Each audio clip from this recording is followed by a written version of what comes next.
என்னுடைய தாய் அகிலா, என்னுடைய அப்பா பாலுமகேந்திரா. பாலுமகேந்திராவை சொல்லணும்னா உலகம் எவ்வளவோ நாளும் புகழும். நானும் என் தலைவனும் தமிழீழ மண்ணில் பேசி கொண்டிருக்கும்போது திரைத்துறை பற்றிய பேச்சு வந்தது.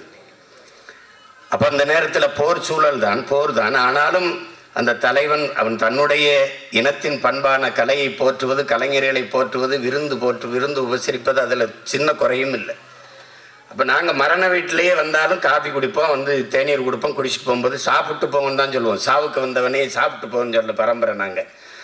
அப்போ அந்த மாதிரி இருக்கும்போது திரைத்துறை பற்றி பேச்சு வரும்போது எல்லா படைப்பாளிகளையும் பேசி வந்தபோது என்னிட்ட கேட்குறாங்க, எல்லாரும் தான் கதை வசனம் எழுதி படம் எடுக்கிறீங்க, ஏன் பாலுமகேந்திரா மாதிரி உங்களால் எடுக்க முடியல அப்படின்னு கேட்குறாங்க. ஏன்னா வந்து அவர் படத்தில் நீங்கள் பார்த்தீங்கன்னா தேவையற்ற ஒரு ஒரு ஒரு உரையாடல், ஒரு காட்சி, ஒரு பதிவு எதுவுமே இருக்காது. அப்படி ஒரு படைப்பாளி. அவர் ரொம்ப பேசிட்டே இருந்தார். இப்போ பக்கத்துலேருந்து எங்கள் அண்ணன் பொட்டம்மான் வந்து நீ கண்டுக்கதை, அது ஊர் பாசம், ஊர் பாசத்தில் புகழ்றாருனா கண்டுக்கதைன்னு சொல்கிறாப்புல.